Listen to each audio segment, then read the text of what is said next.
Okay, so now we're recording.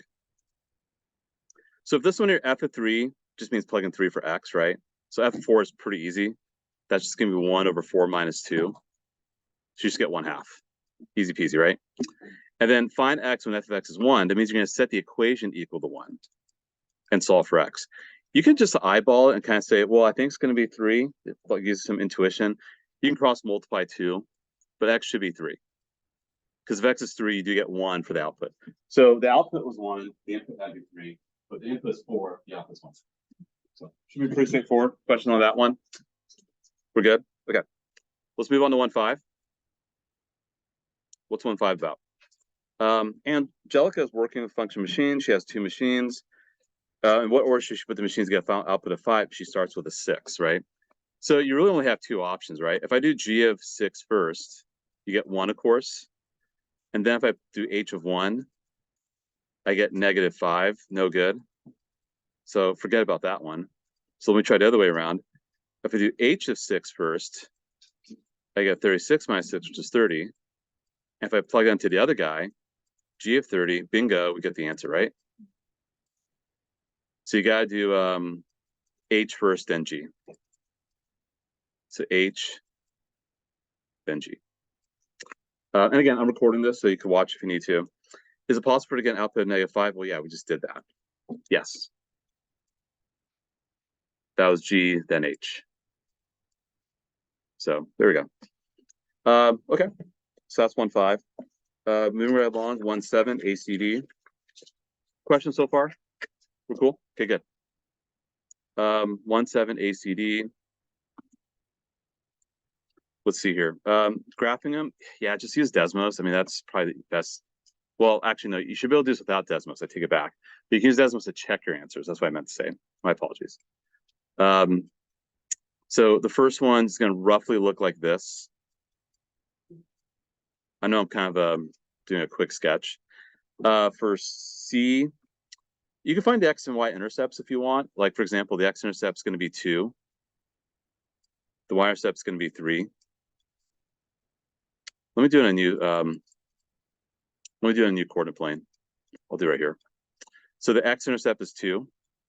The y-intercept is 3. So you could approach it that way. Plug in 0 for x, solve for y. Plug in 0 for y, solve for x. Or isolate y. Same thing. You get that. And then lastly for D, that's just a parabola. If you plug in like 0 or 1 or 2, you get 0, 1, and 4 respectively. You plug in -1, -2, you also get 1 and 4 respectively. So there you go. Oh, it's raining. Crazy. Probably the hurricane. All right. Okay, so we got that. 1.8. For 1.8, the graph for part D of problem 1.7 is different from the other 3 graphs. Why? Sorry, explain how the graph is different. Well, you have x squared, right? You have a square operator. That's kind of a big reason why it's different, I'd say. One, the equation of part D makes its graph different. Well, actually, let me take it back a little bit. Let me say A a little differently. The graph is different because it's not a line. And what makes it different is obviously the square symbol, or the square operator. And what is the part, that's called the quadratic function. Or you can say parabola, same thing.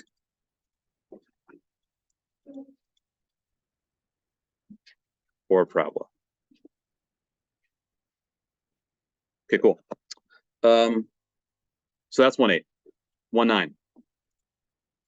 Write down everything you know about that equation.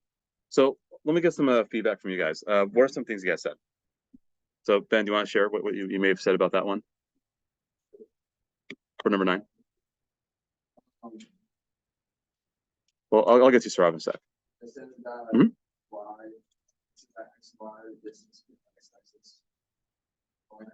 Okay. Good. Yeah, I like that. That works. Rob, you have something you want to add to that? Yeah, those are 2 good things. You definitely want to say those 2 things. In terms of the distance, you want to be careful about that. Because if it's a slanted line, we don't know the distance could change, you know. So if it's a horizontal line, sure. Like if you have y equals 4, you know it's always 4 away from the x-axis. It's just it's just a linear function. I think that's what we could say. It's a line. We could say that for sure. It's linear. What the different letters represent. So I think that's sufficient. If you said it's linear, that's important. M slope, B is y-intercept. I think that works. All right, we got a couple more here, and then we could move on to new stuff today. Moving on to the next section. Let's look at number 13. Yeah, so this case, they're asking you to solve for x. And I had you guys do all these right here. So how would you solve for x? You would want to set each equation equal to 0, right? But they already are. So if it's factored, then you set each factor equal to 0. You do this, and you do this. Should be easier, right? So what do you guys get? So you want to share? Oh, how do you do it wrong? Oh, do you foil? You don't, yeah, because then you're going backwards, right? Because it's already done for you, right? The factoring. So you're one step away. Yeah, go ahead.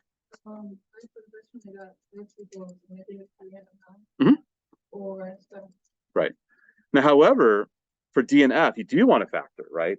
So you do want to do that. For D, what can I factor out? Take on X, right? And then each factor is pretty easy to solve. You get 0 and 5. So the zero product property just states that a product of multiplying, and I want the product to be 0. If it's factored, then one of those two things, or one of your factors has to be 0. So you can set the factor equal to 0 and solve for X. F is a little tricky. Let me give you guys a technique. We're going to talk about factoring a lot.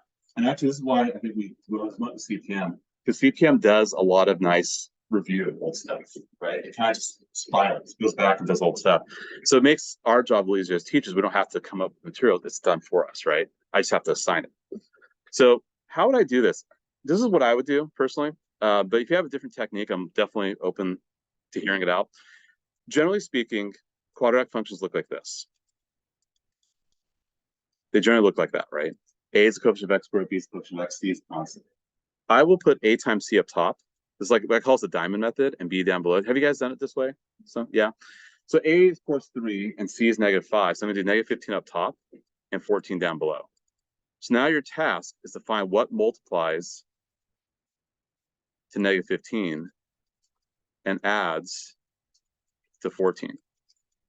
So if you're ever stuck, honestly, it's just like start writing pairs of numbers, right? Like what multiplies -15? -1 and 15, -3 and 5, -5 and 3, -15 and 1. Have I exhausted all possible pairs? Yeah. Do one of these pairs add to 14? Which one? This one. And also when in numerical order too, right? So I'm very methodical and organize my thought process, right? Otherwise, you sometimes just stare at it like you're like a deer in headlights. I don't know what to do. Just have a process. Have a method. You're going to be okay. So yeah, I know it's been -1 and 15, but we're not out of the woods yet.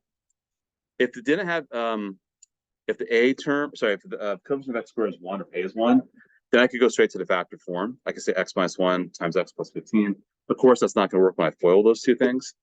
So then I do another technique in addition to this diamond thing. What I do is I do something called a box. Some of you guys might have seen this. I don't know. So what I do is I put the first term in the upper left corner and the last term in the lower right corner. And then I put the other two terms, -1 and 15, in the other box. It doesn't matter which ones. But what you're doing is that you're splitting 14x into two terms, -x and 15x, because that adds with a 14x. Now ask yourself, what two terms multiply to 3x squared? What two things will multiply 3x squared? X and totally, right? Okay. And then what x times what gives you 15x? Totally, yeah. And then down here, shoot, I think I may have made a mistake. Hold on. You know what? I did make a mistake, didn't I? Wait. You are correct. I do want to switch that. Okay, that's fine. We go back to drawing board. Yeah, sorry. Another thing, sorry, I kind of messed this up. What I really should have done, I should have factored along the rows. My bad. So yes, I know I could do this. Along the first, I can take out 3x. So what I'm going to put up here now, x. What I'm going to put right here 5, and down here I put -1. Because now -1 times x is -x. -1 times 5 is -5. So now I have 3x minus 1. Yeah, so I knew something was off. And thank you for correcting me or correcting me. So that's the way you can factor it. Now you have it factored, we can say x is 1/3 or -5. That's what makes it 0. Of course, Desmos will give it to you too. If you plug in Desmos, you look for x-intercepts. Just to show you really quickly, I have Desmos already open.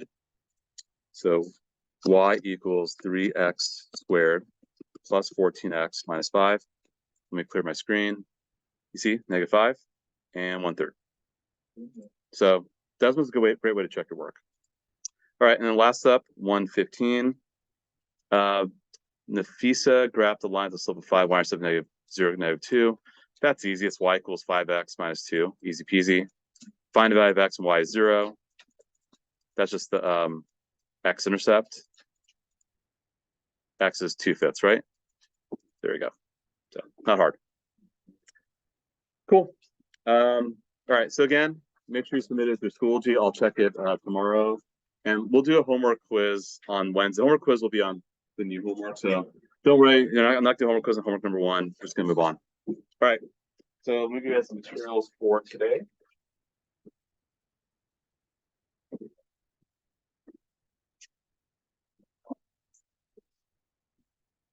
So our plan is going to do classwork, and I'm going to try to make sure you guys have time for some homework again. So shorter class, not 75 minutes, but actually have appreciated. 75 minutes is a little too long.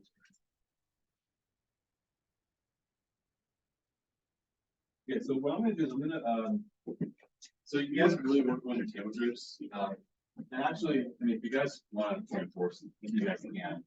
Yeah, just to make it a little more balanced. All right, so let's get started on the new stuff here.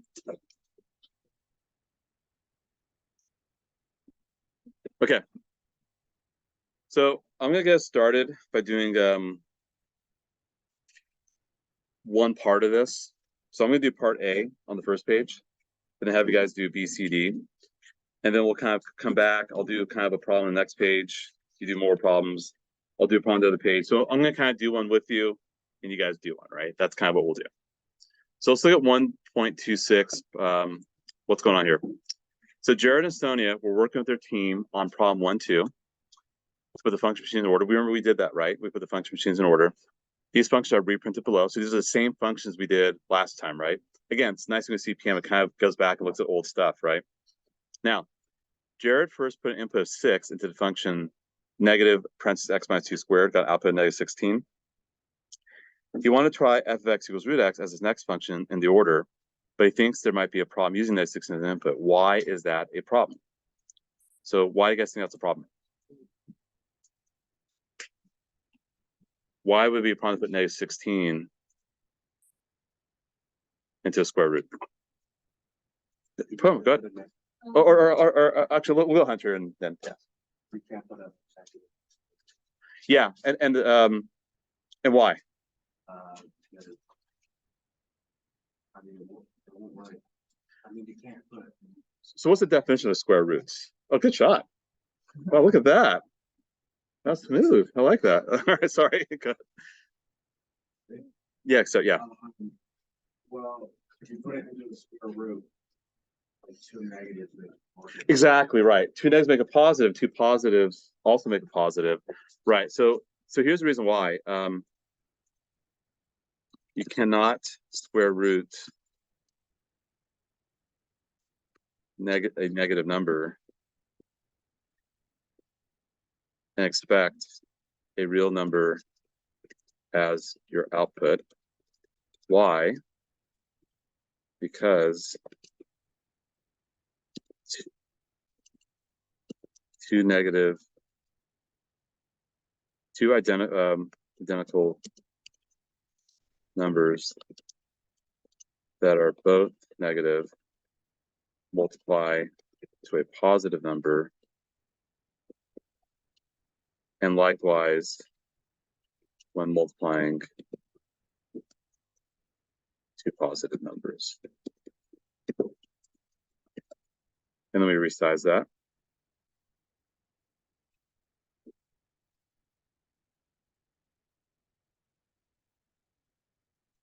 And we erase. Crap. That was not smart. Hold on. Select, move, erase, select. There we go. Because remember, the whole point of the square root is to get to you want to find two identical numbers that multiply the vicinity of the square root, right? Like square root of 16 is 4. Just 4 times 4 is 2. Like what two identical numbers multiply about it? The problem is they're negative. You can't have two identical real numbers that multiply negative 16. Just can't happen. Because two negatives multiply to the positive and two positives also multiply to the positive. So, okay.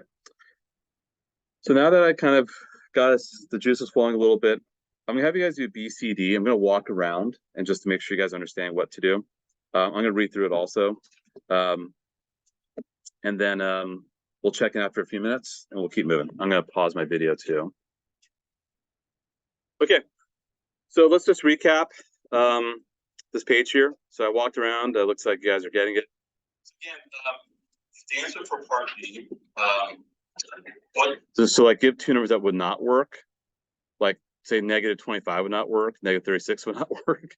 Even though those look like perfect squares are negative, any two negative numbers would be fine.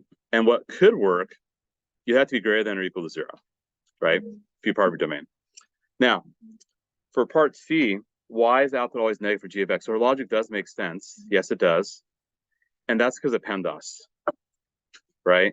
Because you have negative x minus 2 squared. So the squaring gives you a positive number.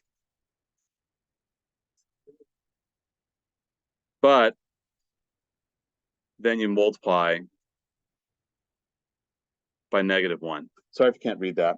But you multiply by negative 1 afterwards. And so that's why it's always negative. So you can't end with that function if you're trying to get 11 as your final answer. And then for D, the range, because it's always negative, you know it's going to be below the x-axis, so y is less than or equal to 0. That'd be the range of output values.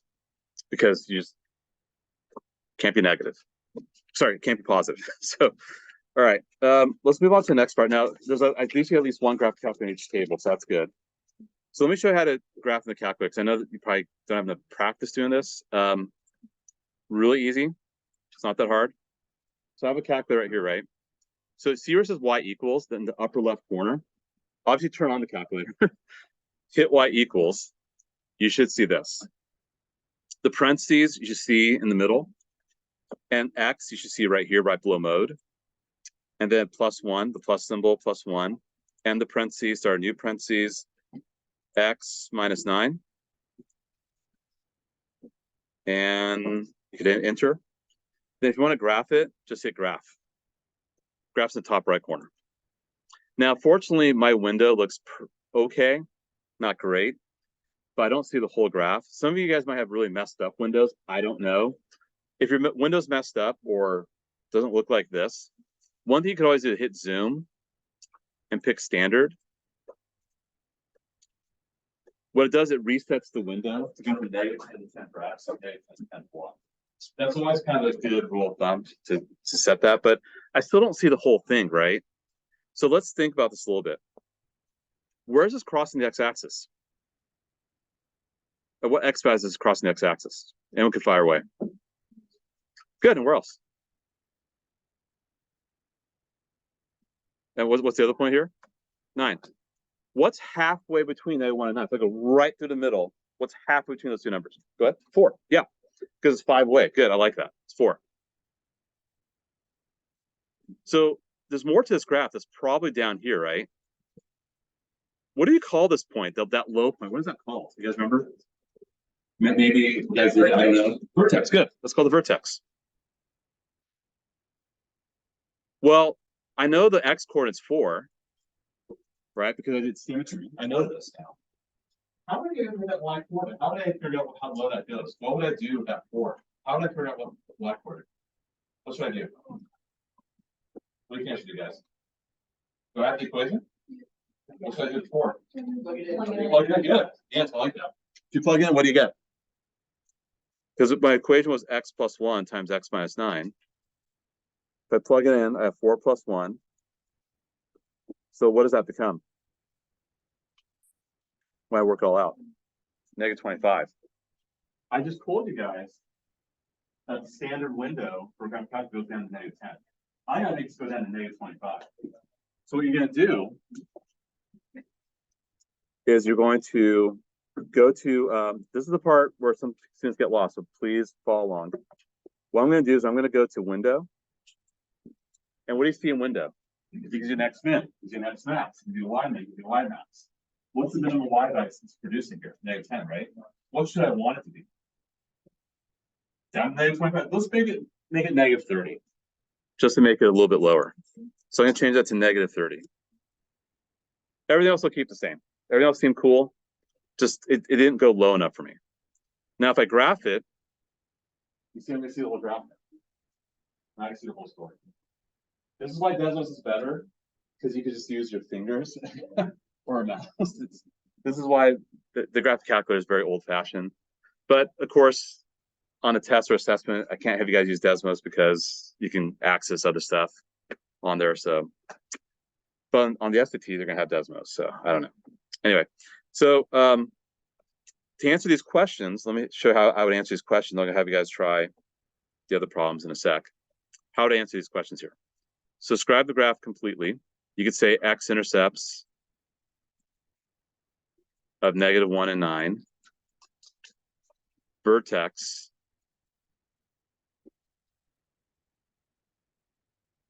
of 4, negative 25, opens up. You know, those are some things you could say. What window settings allow you to see the complete graph? Make x min negative 25 or lower. That's what I'd say for part B. And how it's related to domain and range. The range is y is greater than or equal to negative 25. Domain's all real numbers. But it's really more about the range. The domain we didn't have to do anything with that. So, but that's how I would answer that question. Okay, so let's skip 29 for now. Actually, hold on a sec.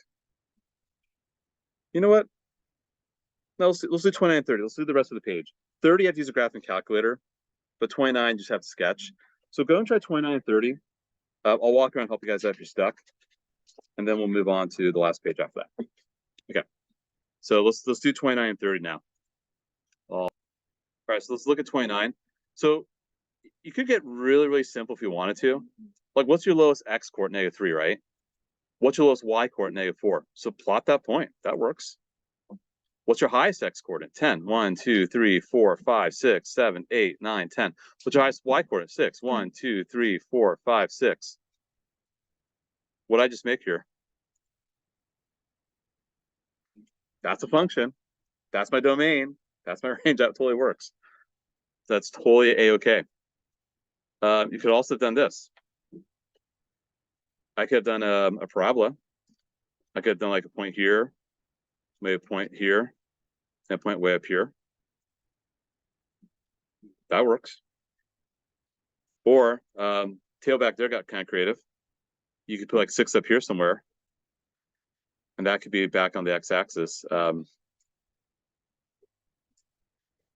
So a lot of different ways this could be done. But bottom line, you have to pass the vertical line test. The lowest x is negative 3, the highest x is 10, the lowest y is negative 4, the highest y is 6. So, all right, once you guys move on to 30, I'll come around and help you guys out, and then we'll move on to the last page after that. All right. Okay, here we go, guys. Well, so what's happening here? So here's the graph. It's a really crazy graph, right? It looks super nuts. When you're asked to find x, y intercepts on a graphing calculator, there is a more precise way to do it. I'll show you how to do that in a sec. But if you just eyeball it, it kind of looks like, or if I hit the trace button, like my y-intercept is like right there. So I already know what my y-intercept is. It's negative 2.75. My x-intercepts, if I hit trace and move close to the x-axis, it looks like it's about 3, probably 2.9 something. So I'm going to say approximately 3. And if I keep moving, it looks like it's at negative 1.5 roughly. Again, it's hard to tell because it jumps up so much. So I'm gonna say roughly negative 1.5. And if I keep moving, it looks like about negative 2.5. Again, these are not spot on. So I'm doing these approximation symbols, right? Okay. Now, domain. Look at the equation. Is there a fraction of x in the bottom?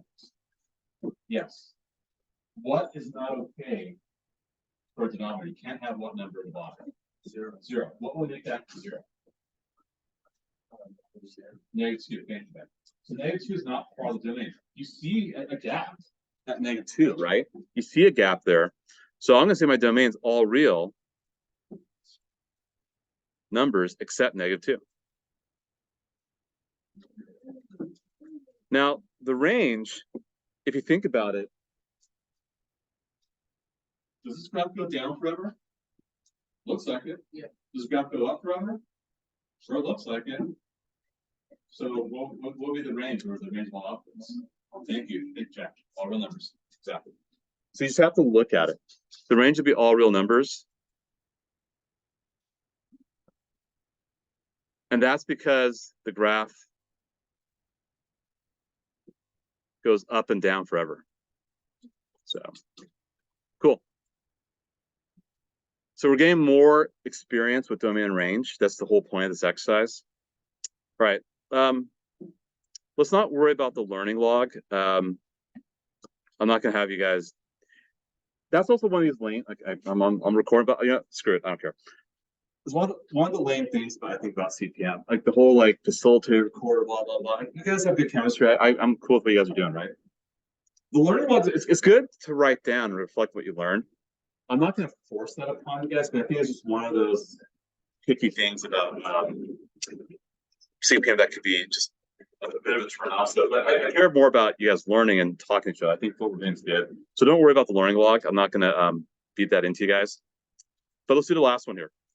Use your graphing calculator to help you sketch those two graphs. Are the graphs the same? Should they be? Explain why or why not. Okay, so I'm going to do it with you guys right now. So I'm going to clear what I got here. I'm going to do 1 over x minus 4. And 1, but then parentheses. Mind you got to put parentheses because x minus 4 is an entire denominator. I'll tell you now, these will not be the same graph. Here's the first one. Here's the second one. They're clearly not the same graph. The first one looked like this.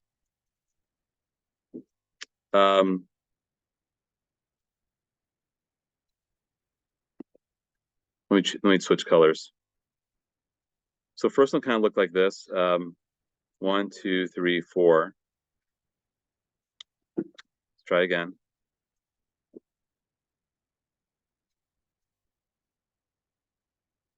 That's how the first one looked. The other one looked like this. 1, 2, 3, 4. And kind of looked like that. So why are they different? That's because of PEMDAS. So no, they're not the same. Why not?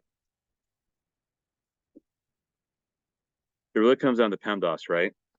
What's happening with each of these equations here? So if I were plugging something for x, right? You do 1 over x, then subtract 4.